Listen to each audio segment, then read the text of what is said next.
Yeah, third down. We found ourselves this year so far in some third and twos and third and threes that we haven't converted on offense. And we got to get it fixed. We got to do a better job of that. We're just been in some situations where we haven't executed very well. In those situations we expect to, and third and long, third and extra long, different story. But third and medium, third and short, we got to keep drives going. Who's the starting quarterback? 2 questions. Yeah. So after reviewing the film, we decided that Kyle's going to be the starter, and that make that distinction.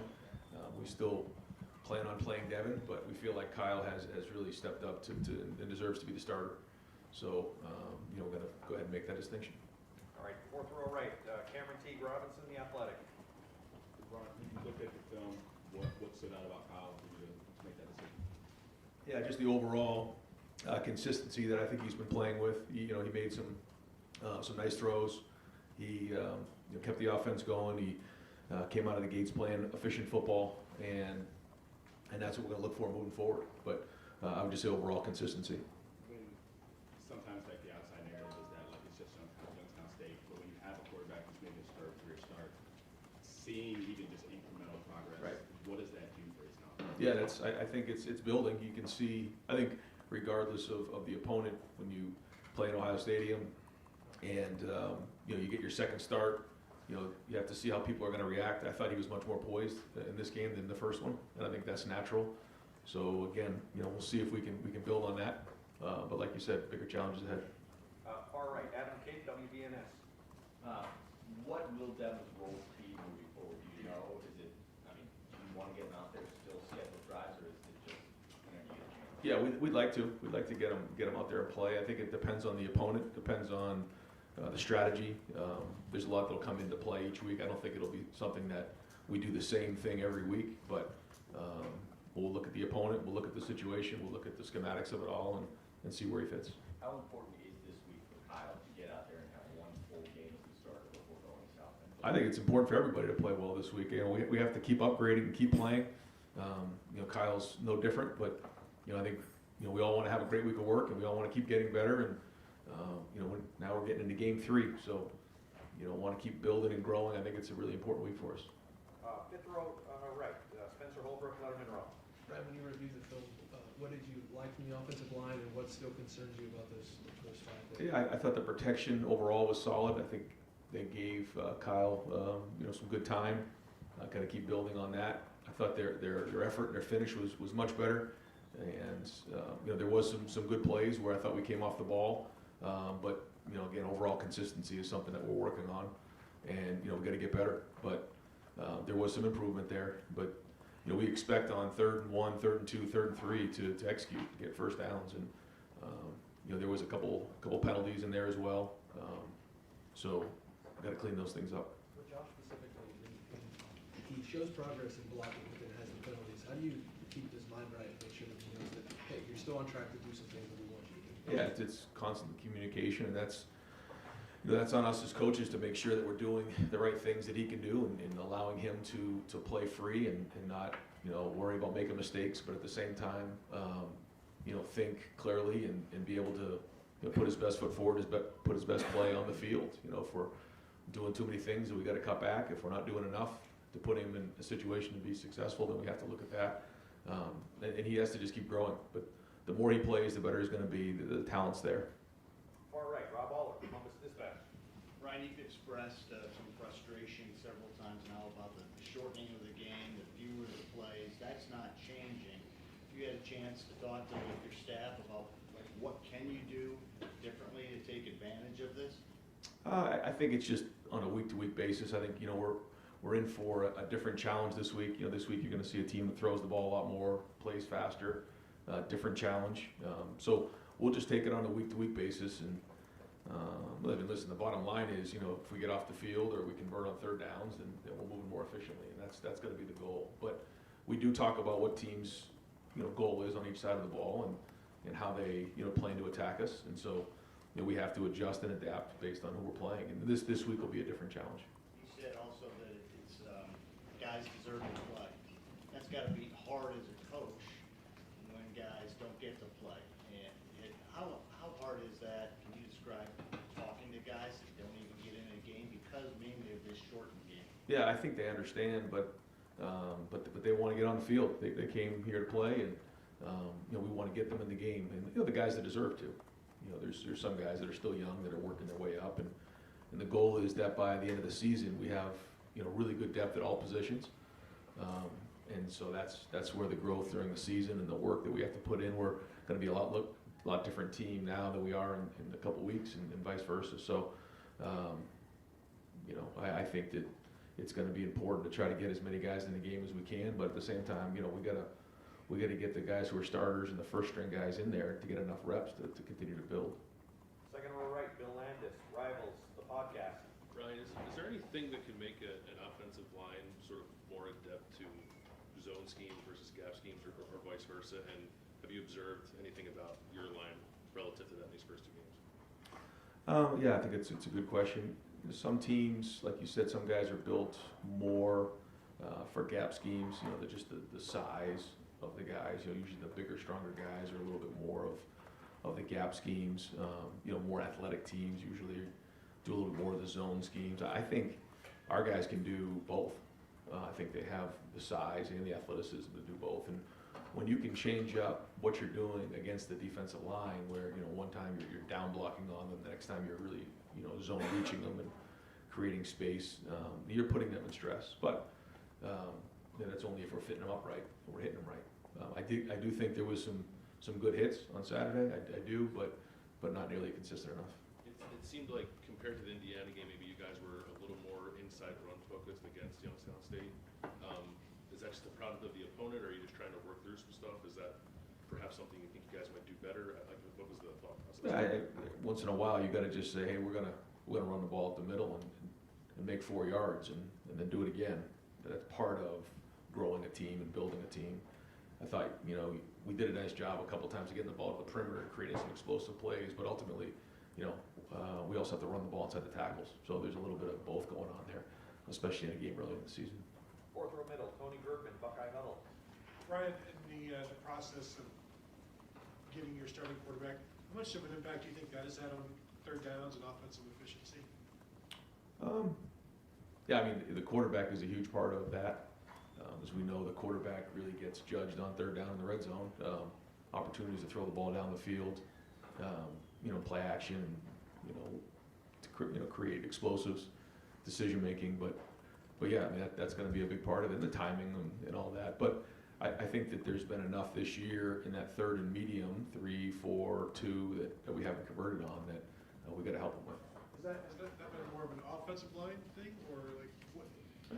I don't think you can point to one thing, but that's what happens, you know, when you have some inexperience there. You know, it's one thing here, one thing there, and you know, you add those up, and you know, you're not as efficient as you'd like to be. So we've met as a group, we've talked about it, and we're gonna try to give them a good plan and go after it again this week. Right next door, Pat Murphy, 24/7 Sports. Coming back to Rob's question about the clock and the rules, you obviously dealt with similar rules in the NFL. I know it's been quite a while since you were there, but how much can you draw back on your experiences of being an offensive coordinator, quarterbacks coach, that to help? Yeah, I just think it's a totally different game. You know, even just, you know, I threw on a little bit of that Jets game last night and just watched it. It just, you know, you break the huddle at 15, and you know, just the numbers aren't as big in that league as it is in college, and it's just very different that way. You know, they play the game in the middle of the field. You know, you really don't see any teams in the NFL go no huddle. Most of them are huddling for the most part, and so it's just different. You know, there's just not as many plays in the NFL as there is in college. More games in the regular season, so just different. Yeah. Second row middle, Stephen Means, Cleveland.com. Just more on the clock thing. As a play caller, I mean, you have certain things that you're trying to get done on the drive, certain things you want to get done in a game. How have the clock rules maybe affected what you want to run on game day? And also, like, do you feel like when you call something, it has to be more maximized than maybe in the past? Yeah, there's no question. It has to. We've talked about that as a team. It has to be more efficient. You know, we got to come out of the gates and be efficient. I thought we did that. You know, in the first quarter, we took the ball and we were. You know, how does it affect a game like it was on Saturday? You're trying to play fast. You know, we're trying to play fast. They're trying to play slow. That's just kind of the back and forth of it all.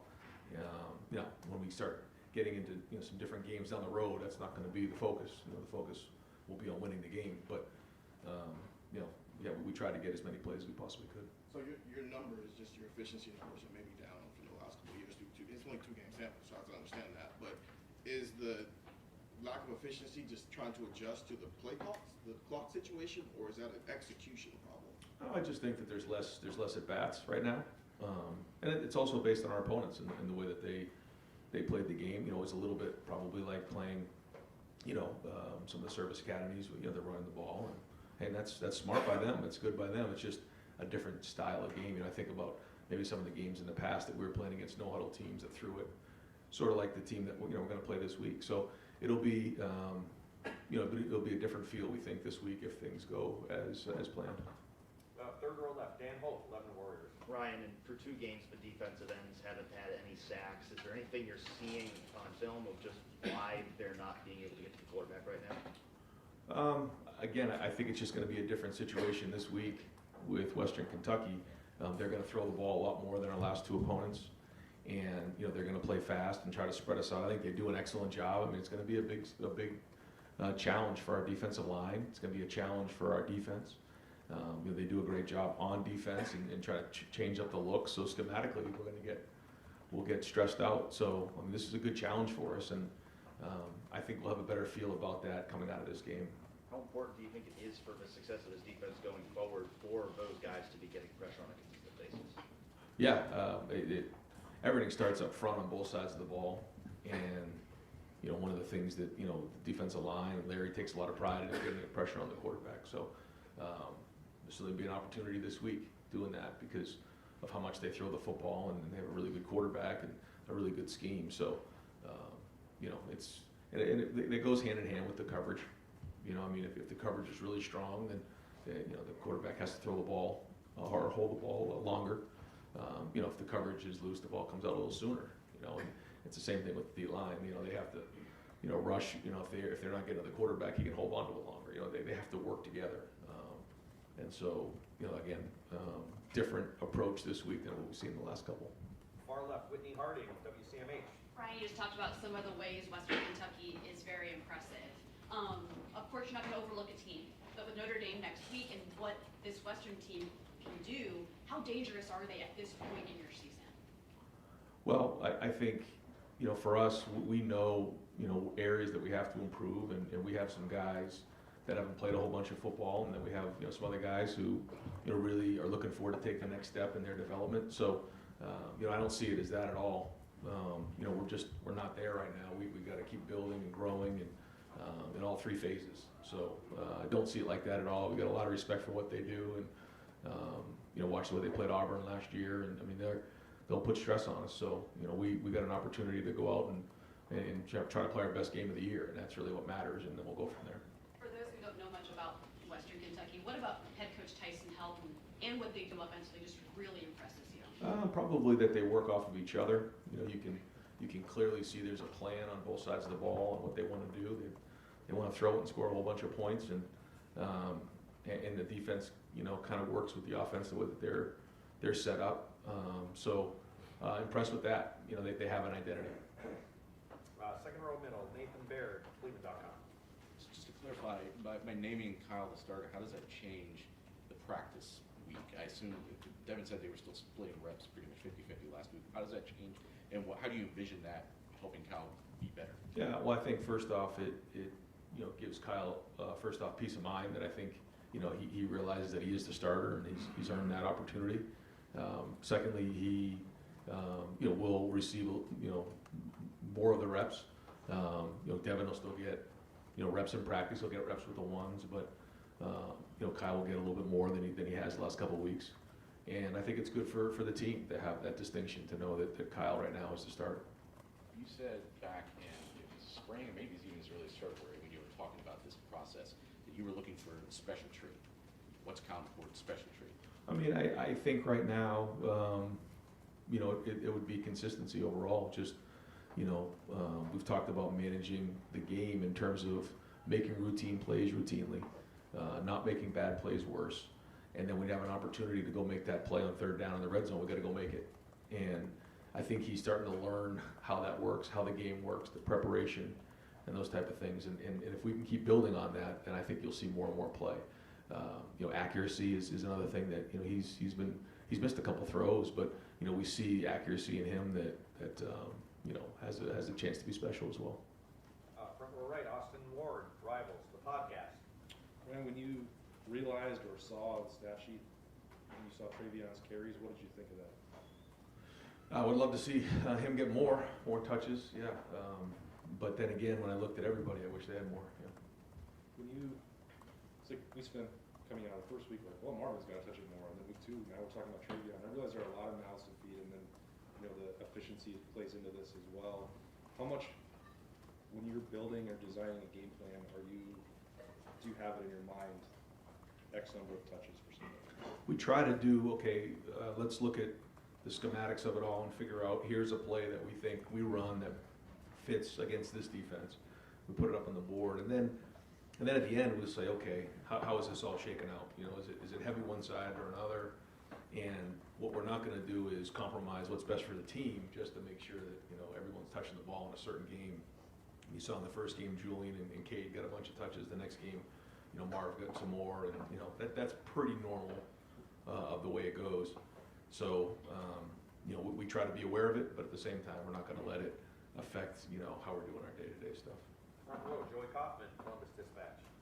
Ryan, have you faced an offense that's at all comparable to Western Kentucky in terms of just the volume in which they throw over the last few years? I felt like maybe a few years back against Indiana, they were throwing it a bunch. With Penix, I feel like they were throwing it a lot that year. You guys probably remember more than I do, but this is a little bit unique. Is there anything you can draw on some of those, maybe like just some of Jeff Brom's teams? Is there anything you can draw on some of those teams you've faced before? That I know you don't typically face air raids a ton in the Big Ten, but is there anything you can draw on those games that can help here? Yeah. I think Jim has probably a little bit more of a background with it being, coming from the Big 12 for a couple of years and seeing some of those styles of defense or styles of offense and going up against them. So he's got a pretty good, experience with those guys. So had some good conversations with him, and I think he's got a good plan. Far right, Clay Hall, WSYX. Do you think this is good prep for Notre Dame, just in terms of Hartman being an accomplished guy? I think so, yeah. Yeah, I think it's a good challenge for our guys. I do. I think it's a good challenge for all of us. So looking forward to getting to work and getting, it's a 4 o'clock game for us. We got the night game the next week. So, we played the noon game this past week. So I think, you're hitting a couple different times. You're hitting a couple different schemes, different styles. We've had a game on the road. So it's been good. It's been a good start for us. But now, going into the 3rd week, we got to ratchet it up even more. Are you sounding a warning that, hey, we can't worry about next week today? I just don't think that that's where we're at right now. I just think that we're one day at a time, growing every day. We know we want to play our best football at the end of the season, but we got to get better like now, and that's the message. Don, WBNS. Scheduling gets tougher. What areas do you want to, have you circled this week that you got to be better at? Well, the 3rd down is something that just statistically jumps out, but it's all areas. I mean, I can't sit here and tell you that we're a finished product in any one area. If you name off all the different areas in the team, we're trying to get better. We know that we're not where we need to be, but it's like we say, it's 1.0, 2.0. This has got to be 3.0. This is going to be our 3rd version of ourselves, and it's got to improve because now you're on film for 2 weeks, and teams do a great job, coaches do a great job of scheming you up, and ultimately it comes down to playing really, really hard and competing, and running around and tackling and playing with great emotion. Did you see the improvement you wanted to see in the running game from your O-line? No. Pretty high standard. I'm not going to sit here and tell you there's anything that I'm, content with right now. We've got a long way to go in all areas. We just got to keep growing and building, and I think that's a good approach to have. To stay hungry every week. 4th row right, Andy Backstrom, Letterman Row. You mentioned last night's NFL game. It's just another reminder that we're one play away of playing for the quarterback. And how did Devin take the message and the distinction with Kyle being the starter? And what do you need to see from his development to know that he's ready too? Yeah, Devin's a great competitor. He wants it really bad. And, you know, he knows that he's one play away, like you said. And he was great, but at the same time, you know, he's got to get back to work this week and get better in the areas he needs to improve on, you know. And we've talked about it. I think it's just the overall consistency for him. You can see it, you know, but he hasn't played a lot, so we're going to try to get him more and more experience. And hopefully the next time he gets out there, you know, he's a little bit more poised and has a feel for the game because the talent is certainly there. Right in front of him, Dylan Davis, still work his end. In the offseason, you talked about kind of stepping away and trying to have more of a hand in everything in this building. I guess almost 3 weeks into the season, how would you grade your ability to do that? Are you even still focused on doing that, or have you kind of reverted back to that? No. You know, I think that I'm definitely doing that better and more than I have in the past. But at the same time, you know, we have young quarterbacks, and you know, we got to continually work through, you know, the beginning stages of the season. So pushing hard in that area as well. Long days, but that's okay. That's part of the job. But I think certainly Quinn Temple has really helped with that a lot. You know, he's taken a lot of those things off of my plate just in terms of the overall management of the building. And then, you know, having, you know, Brian and Justin and Joe Philbin and Todd Fitch, you know, try to help out with the offense has done, they've done a really good job of helping me in that area as well. I know you said that it would be easy to do in the off-season, but it gets kind of hard in the season. I guess does it change at all in these 3 weeks, or it stayed pretty Yeah, I think so. I think it's changed a little bit, but at the same time, you know, yeah, it's you know what you got to do to get the job done, you know, and to win games, and a big part of that has been the way we do things on offense. So, you know, going to stick with that, and the more and more the guys can you know take things and run, the more that you know I'll delegate. Front row, Tim May on 3 on the Tim May Show. Hey, thanks, Jerry. Ryan, when did the decision hit you that this was the time and the moment? Were you eating dinner, eating breakfast, were you watching video? I'm talking about naming Kyle the modified dude. I felt like it after the game. I just didn't feel like it was the right time until we had reviewed the film. But I just felt like after the game, there was just an overall poise and consistency that just, I think, led us all to think that, okay, Kyle's the guy right now. Yeah. And he seemed to throw the ball with more authority on Yeah. Saturday. Do you agree with that? I do. Yeah. We had some that came out with a lot more confidence for sure. Yeah. And the sneak peek you've taken, at least at WKU and their offense, Austin Reed, particularly the quarterback, what jumps out at you about him? You led the nation in passing last year pretty close. Yeah. His story is pretty interesting, where he came from, and you know, just in terms of, you know, wasn't a highly recruited guy. He's had to earn everything he's had to get, and that's usually the right recipe for a really good quarterback. But he's accurate. He gets the ball out of his hand. You can tell he's very, very intelligent, has good vision. So really good challenge for our defense this week. I mean, they're going to come after us, and you know, I think, you know, for the D-line, for the secondary, all of the above, schematically, looking forward to getting going this week and seeing how it plays out on Saturday. Deep center, Jeremy Birmingham, Rivals podcast. Ryan, there's a lot of focus all offseason about leadership, the committees, the finding guys to step up and be that guy. A lot of the guys that have been picked, Cade, Xavier, Tommy, these are the guys that are quiet guys on the outside looking in. You guys obviously see practice, you see a lot more than we do. Is there any concern that there's not a vocal enough presence in the locker room or on the field? It seems like there's just a little bit of a flatness at times, because that's just the way those guys are. It's not a knock, but is there something more you're looking for? I think Tommy does have a pretty strong voice out there on the field. I agree with you. I think off the field, he's a man of few words, but on the field, I mean, you can feel him, you can hear him. He has passion, he has intensity, and he runs the defense out there. I think Mike Hall really, you know, you feel him. You feel him on the field. I think Travion Henderson has done a really good job. I mean, you feel his intensity every day at practice. You feel him on the field, and so that's great. And I think the more, you know, some of the other guys, the more that they continue to build confidence this season, you'll start to see that more and more. But it's there. I like the way Cade played in the first game. I like his leadership out there. You know, I think sometimes with the offensive line, you're used to having maybe some older guys there. When you have 3 new starters there, you know, you don't get as strong of leadership because they're still trying to figure it out. I think as they get more and more confident, you know, you'll start to see those guys step up. Do you feel that, like, any part of that is based on the early season schedule and maybe not having people looking ahead to something bigger? I mean, these games are hard to get up for everyone, but they are playing football at Ohio State, so you expect that they're out there with the right approach, right? Yeah, yeah. I mean, I haven't really felt that, but you know, we'll keep pushing. We know that the challenges are coming, and it's only going to get harder and harder. The intensity is going to have to ratchet up for sure. Far right, Andrew Gillis, Cleveland.com. Ryan, you mentioned Kyle's consistency, obviously, but how much of this decision was wanting to stick with one quarterback so you can maximize the fewer possessions and the fewer plays that you do have? I don't know.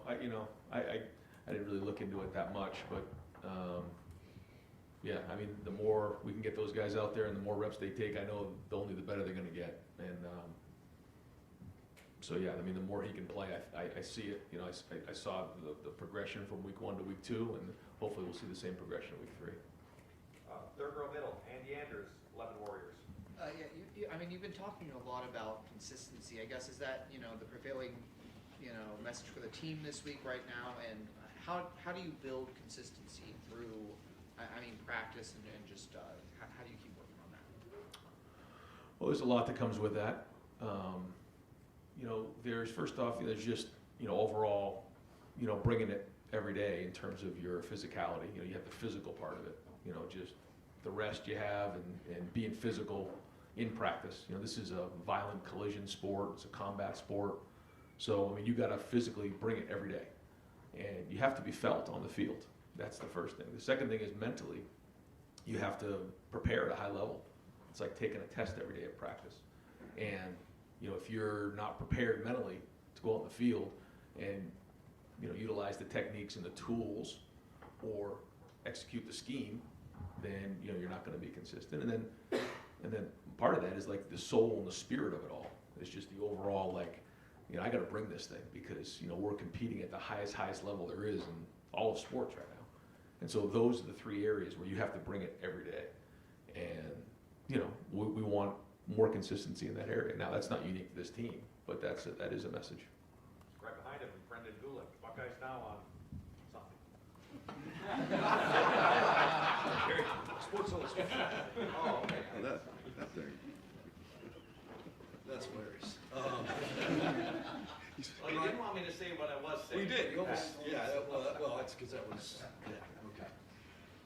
Ryan, you were pretty straightforward with us after Indiana when we were talking to you about success. You said, hey, 250 on the ground, 300 through the air, want to score 50 points. Like that's kind of how you define it. But I'm curious, like in a week like this, aside from that, how do you define success this week? Like what things are you looking at saying, hey, if version 3.0 of us is gonna be really good, this, that, whatever it might be, how do you define success this week? Well, I think the first thing is you want everyone to grade out a champion. You've heard us talk about that. So, you know, we look at effort, we look at execution, we look at different things. And if guys grade over 80%, then they're a champion. I mean, that's a tangible thing you can look at. And, you know, if you have, you know, your starters or you have a good portion of your offense or defense, you'll grade out a champion. That's probably a pretty good day. If you don't, then that's, you know, that's not the direction we're trying to go in.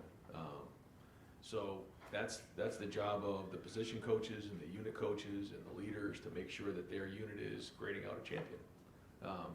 And we have to be, you know, hard and hold our standard of what is considered a champion and what isn't. You know, because that's ultimately what it comes down to. Now, we'll also look at the game and see, you know, how do we do in third downs? How do we do in red zone? We go through all those situations in the team meeting on Sunday. Did we win those situations? You know, we look at rushing yards, we look at explosive plays, we look at the red zone, we look at third down. We won most of those. We did not win third medium. So that's an area we need to see improvement in. But, so, I mean, those really, if you say tangibly, what are the things? The champions, and then did we win the situations? I asked you last week about receivers in the blocking game, and there was one play in particular that sprung a mecca for a touchdown where it looked like 2 receivers blocked 3 guys to the ground. Are those the kinds of things that you guys show in film sessions that hopefully inspire the rest of the team? You see receivers doing stuff like that? Yeah, and we show the good ones and we show the ones that we need to improve on. And you know, it's part of our meeting on Sunday, and that was one of the ones that were on. That was a huge play. They did a great job. Also, the one on Trayvion's touchdown. G, Emeka, and Marvin did a really nice job, 3 for 3 on the perimeter. You make those blocks, that's when good turns to great. And that was a huge emphasis going into last week. We thought that, we needed to block the perimeter better. We did that. Got to keep improving. Bigger challenges are coming ahead, but there was definitely some tangible things that we saw that we showed the guys where if we make those blocks on the perimeter, we get the ball out there, that's a gain of, 2 touchdowns. That if you don't make those blocks, they're gains of 5 and 6. So everyone has to do their part on offense. What's the tipping point to Chip Trainer on that play? You know what I mean? The touchdown was called back for holding. Again, I got feedback that, that probably was not a hold, so. I don't know. That's all I wanted to hear. Yeah. Got time for just a couple more. Front row, Bill Rabinowitz, Columbus Dispatch. This is not my question, but the way you answered that, you're getting a lot of those, aren't you? After the fact. Right. I mean, I guess it's part of the game, we'll worry about just, getting our hands tighter and inside and doing a better job on third down. Kyle was a pretty flat line, even keel kind of guy. What was his reaction when you told him after all these months? Kyle, like you said, is not someone that shows a ton of emotion all the time. He's excited, but he wasn't exactly jumping on the table when he asked me. I think that was more of a confirmation. I think he felt like the time was right, and I think he was right about that. This morning. Yeah. And you mentioned peace of mind for him. How much is peace of mind for you that you don't have to think about this anymore? We've got our guy. We've got Western Kentucky, which will be a challenge. We've got Notre Dame in the Big Ten. We needed to have this done by now. I guess it's one less thing. Still got a lot of other things to worry about, but I think it's played itself out. I think if we sat here 2 weeks ago, we said, we'll get a chance in 2 weeks to at least have 2 games to look at and see where it's at. And I think that's kind of how it went. You never know how it's going to go, right? It could go a million different ways. You even look at how the game went last night. I mean, unbelievable. But so you don't know. You don't have a crystal ball. But here we are.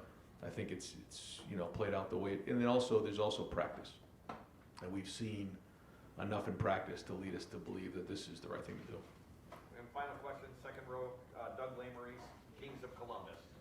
Ryan, I guess Western Kentucky's maybe not pure air raid anymore, but it's on the tree, I guess, right? Sure. Have you studied air raid much, dabbled in it? Have you ever thought of instituting it more into what you do, or how much have you? What do you think of that philosophy?